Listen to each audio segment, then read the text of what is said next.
Alrighty, brand new Flyers Daily for the 18th of November, 2025. Flyers Daily presented by Ticketmaster. Make more memories live. Flyers will be back in action coming up Thursday. A couple of days off, couple of needed days off after giving up 10 goals in their last 2 games. Not going to have a lot of success doing that. And some practice time, work on some things, some defensive things, and work on some offensive things and how to generate more offense as well. So the Flyers, good time for a little bit of a take a step back, have some practice time, get your feet back under you, because they'll be back in action Thursday at Xfinity Mobile Arena. They'll face the St. Louis Blues again. Of course, they had that wild game on Friday night in St. Louis, 6-5 the final, coming back not once but twice from 2-goal deficits and eventually winning it in the shootout. And Thursday, of course, will be Hockey Fights Cancer Night at Xfinity Mobile Arena. You can see the logo on the TV behind me, the Flyers Hockey Fights Cancer emblem. And I'm very, very excited. I don't know if people saw the press release today, if you didn't see it, or yesterday. But yours truly, I will be dropping the puck, the ceremonial puck drop for the Hockey Fights Cancer game when the Flyers take on the St. Louis Blues.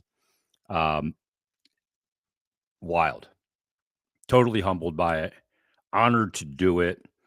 I believe my oncologist will be there with me to do it from Penn Medicine, Dr. Altman. And what a crazy year it's been. And to be able to do that, and for the organization and the team to ask me to do it is quite an honor. So I can't wait. They said, we wanted to see if you'd be into it. I said, let me think. Yeah. So, yeah, we're going to do it on Thursday. The Hockey Fights Cancer game is going to be very special for me and a lot of other people, and a lot of people listening too, that are impacted by cancer. And the NHL has done such a good job with their Hockey Fights Cancer initiative, including the Flyers. So it's going to be a great night. So if you're not coming to the game, come on out to the game. Flyers and the Blues on Thursday. And then Saturday, before the Devils game, will be a celebration of life for Bernie Perron. What a couple of days. Wow. It'll be an emotional couple of days for yours truly and a lot of other people. But looking forward to this week in hockey and being in the rink, and for the team to get kind of moving back in the right direction. That's what we're all looking for, right? We want to see the team get it going in the right direction again. And, while they did win the game Friday, it's felt a little different of late. Now, we're going to get into some emails, but I want to get into a little comparison from last year to this year. After I tell you this, though, coming up tomorrow, Phantoms head coach John Snowden is going to join us. We'll have a chance to talk to the Phantoms bench boss about the development of Bump, who's gotten off to a really good start, Barkey. There's plenty of guys to talk about with the Phantoms. And also Kolosov's off to a really good start. Phantoms are off to a good start. So we'll talk to the head coach of the AHL Lehigh Valley Phantoms in tomorrow's episode. And I'm very happy to report that for Thursday's episode, the game day episode, for the game against the Blues, the Hockey Fights Cancer game, Eddie Olczyk from the NHL on TNT is going to be our guest. Obviously, he and I have been in contact quite a bit. He's been a big inspiration for me, having gone through he's a very similar story to my story, and he's been a great resource for me.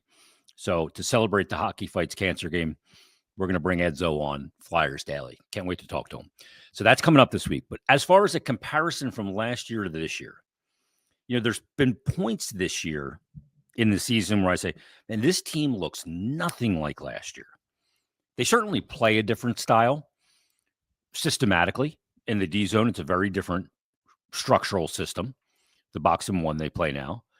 In the offensive zone, it's a bit different as well, although I don't think it's quite refined yet for this year's team. But they play a 1-2-2 forecheck, where John Tortorella played a 2-1-2. Both play a 1-2-2 in the neutral zone. So just from watching the game from a structural standpoint, they are different. And obviously the way they attack is different. The way they defend is different. And the way they exit the zone is different. And the way they get in the zone, frankly. And as I'm looking at the numbers through 18 last year and through 18 this year, Now, the one that really matters, the record this year through 18 games is 9-6-3. That's 21 points. Last year through 18 games, they were 8-8-2. It's 18 points. So it's only 3 points difference. I thought it would be more pronounced than that, but then I realized the team didn't get off to a horrific start last year, but it wasn't great either. And things obviously went sideways. At this point last year, they had 54 goals for. This year, they only have 51. And while at points I feel like they've been more offensive this year, and maybe the goals just pop out more, A, because of recency bias, and B, because guys like Zegers have been a part of it. Zegers brings this kind of feeling like they're much better offensively. But last year, they gave up 64 goals at this point. And this year, they've only given up 51. They're even in goal differential. Last year, they had 445 shots on goal, 486 this year. Shots are down across the league, so I don't worry about that one. At this point last year, 18 games, and they actually had one more power play goal. They had 11. Now, they had 8 more chances. They had 59 power plays last year. This year, they've only had 51. They have 10 goals. So a little bit different. They had one shorthanded goal, none this year. And, you look at it and you go, okay, those are pretty similar, but it feels way different to me. It feels like a totally different team because they play a lot differently. Now, that doesn't mean because they play differently than last year, it's all good. They have some things they really need to improve on, like generating offense more consistently, sometimes being a little too picky with your shots, and oftentimes defending too much. To me, if I'm looking at one thing I want this team to improve, which will help their record and help them be a more dangerous team, if we can use that term, would be that they have to defend a whole lot less. And by not defending, you're attacking. Hockey's really simple. You are on offense when you have the puck. I don't care where you are. You can be behind your net. And you're on defense when you don't have it. That's the philosophical way of looking at it. Because when you're on offense, you're attacking when you have the puck. And again, it doesn't matter where you are. I'm not saying you can score down below your circle in your own zone, but you are attacking now because you possess the object of the game, the puck. And when you don't have it, then you are defending. So the team needs to spend less time defending, more time attacking, which means more time with the puck, more time putting pressure on their opponent. That is the biggest key. We got for Ask Billy yesterday, a note from a guy that says, the Flyers in the NHL, I think, are tied for the third worst with only 4 regulation wins. They've gotten a lot of their work done in the overtimes, shootout. They've gone there 8 times. They won a game. They have 3 overtime losses, and they have 4 shootout wins. Now, those are huge to get the 2 points and all of that. But is that sustainable? The more I thought about that yesterday and the sustainability of that, you got to be able to put teams away and win in regulation. Now, there's tight games all over the NHL. But the one thing that needs to improve to help that is to defend less, to be attacking more. That's what my eyes tell me. I looked at some of the possession numbers, and the Dallas game is almost a hard one to kind of get your head around because that was 3-4. Dallas is laying in wait. You can't look at that game. That game is more of an outlier than has been the norm through 18 games. But we have seen times this season where they're just defending far too much, and in zone defending too. And I don't just mean when the other team has the puck. I mean the other team's got you hemmed in, and that will not be sustainable with 11 one-goal games and all the extra sessions eventually. It'll drag down. So that's the area that I hope they're working on this week that needs to get better. Killing plays and going the other way. That's got to be what it's all about for me. Look, I don't know if you guys agree with that or not, but in kind of reassessing where the team is right now and everything, and looking at the record, the effectiveness of the power play, and the PK, the 5-on-5 shot suppression, all of that, the improvement in goaltending. And obviously, we have a little bit of a question mark with the backup goaltending position right now for two reasons. One, either is Sam Harrison going to stay healthy? And B, is he going to become more consistent? When you come off being injured, it is tough because the practices are not designed for a goalie.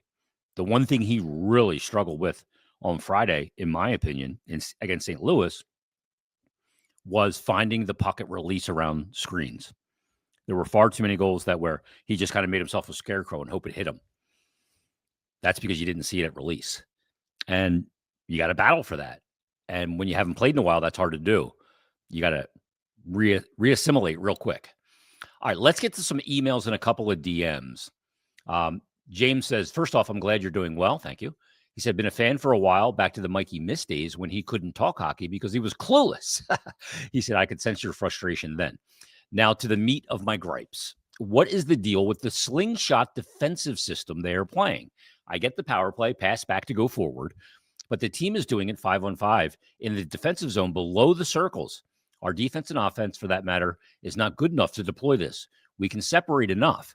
TK did it twice versus Edmonton and like 3 or 4 times versus Dallas. It just puts our defense in awkward position and is the main cause of pinning us down in the D zone for long stretches. What do you think? P.S. That Robertson stick tap on Coots was so sneaky. I am not a fan 5-on-5 of moving the puck backwards. The team does do D-to-D regroups a lot more than the last 2 years of John Tortorella. So I think it sticks out even more. A lot of times you're doing those regroups and moving the puck back when you're trying to get a change. But if you're not, it gives the other team an opportunity to fall into their structure and then angle you. So I don't love it either. I don't even love it on the power play. I'm just tired of it. But I do understand what you mean. And look, you can't always go for the stretch pass and the bomb. You have to come out controlled, and sometimes that requires moving backwards with the D-to-D pass to move forwards. But it's something that they need to get better at. Colin messages and said, on one hand, it's your show. You do the work. You do what you want. This is in regards to reading comments on the show. He said, I listen to you every morning before I go to the other morning shows I love. Flyers Daily is always first. Appreciate that. He said, but if you really want feedback, I think when you read the comments, just take the hockey content that you think is good. The personal stories people send or write, I'm this, I'm that, I've been a fan of hockey or played hockey for X years, my kid, blah, blah, blah, is this stuff I don't care about. I just read the stuff you don't care about, including this email from me or my stories. I wouldn't want all this read because it's boring. Well, I had to read it because it gives us context here, Colin. He said, but when someone sends a stat or something or a questions always seem to get the best out of you, in my opinion. That piques your interest or generates thought, like a virtual co-host, as you said. Read that part only. I think that may pace things differently, but all said, you do a great job. And I'm only writing this because you asked. Colin, been a long time fan. Yeah, and that leads me to video too. Like I want to do more video, but again, that's a balance of the audience that's listening versus the audience that's watching. And I got to be careful with that. That's a tricky thing to kind of work your way around it to make sure you're not alienating one audience or the other. This one comes from Rovo. He said, hey, Jason, thanks for doing what you do. Gives us fans a great way to start our morning, even after a salty loss. I asked about this last year and feel similar this year, but as of late, it seems like Travis Sanheim has been playing either hurt, out of shape, or just a little lazy. I'm not seeing that.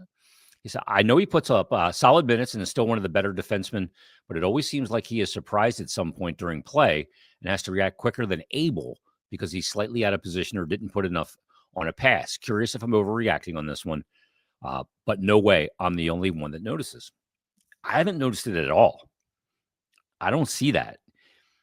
He has to scramble to get back into position sometimes because he is a guy that has such good skating ability and long strides that he can cover a lot more ice. We see the amount of minutes he plays. I think he's 3rd or 4th in the NHL in average time on ice. He is definitely not out of shape. He is not out of shape at all. So that's not it. If you see a specific example, shoot it to me. I'll go back and look at it, but I just don't recall anything popping out to me right now that kind of fits what you're talking about. So if you have something, certainly send it. We'll look at it on the film. We'll put it on the podcast and we'll be good to go. And we'll see how it goes. Comment from the YouTube feed. Tocchet is looking like a veterans coach, a little bit like Torts. He wants to win now. The problem is there. This is in regards to the usage of Matvei Michkov.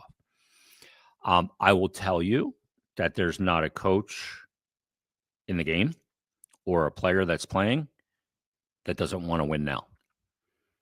Now, you also understand the big picture as a coach, and Toc does. He's not limiting Matvei Michkov's minutes to try and win now and not develop him. He's trying to develop him properly by not feeding him to the wolves. Look, I think we're getting to a point where Michkov's minutes are going to drastically increase for the most part. Maybe say a game where there's just they take tons of penalties because he doesn't kill penalties. But I think his legs are coming around. I've seen signs of it going all the way back to that Ottawa game. And frankly, even before that. So they're coming. I think this will be a conversation that we look back on and say, okay, maybe his legs weren't there, but they're there now, and he's going to get the proper ice time. But look, when the legs aren't there, you're not doing the guy any favors by just tossing him out there at that level.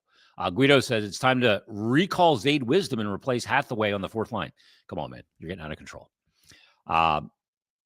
He also said that Flyers don't have enough players with speed. We've got 3 good skaters, Tippett, Drysdale, and Sanheim. They've got way more than that as good skaters. Yeah, look, Bobby Brink's not a great skater. Tyson Forster's not a great skater. Cates is an average skater. Couturier, we know, not fast.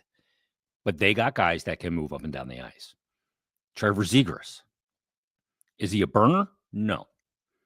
But is he incredibly balanced on his feet? Yes.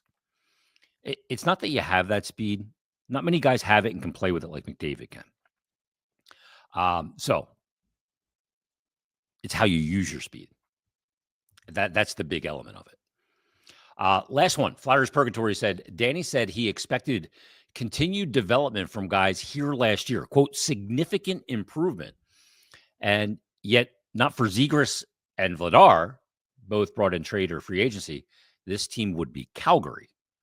Now, I don't know about that. Both have been really good, so I'm not going to minimize the impact that Trevor Zegras, he leads the team in points. To me, he's bringing a swagger and a confidence to the team too. And I don't think he was a player that was confident necessarily when he got here because of the last 2 years. Wasn't like swelling with confidence, I should say. Vladar just wanted to come in and have the right to compete and has done a good job. So I'm not going to minimize the effect that those two have had. Would they be Calgary? I don't know. They are here. That's what matters. All right. We'll be back tomorrow. John Snowden, Phantoms head coach, will be our guest. Coming up on Thursday, it'll be Eddie Olczyk from the NHL on TNT as we get ready for the Hockey Fights Cancer game Thursday night. Everybody, have a great day. We'll talk to you tomorrow on a brand new Flyers Daily.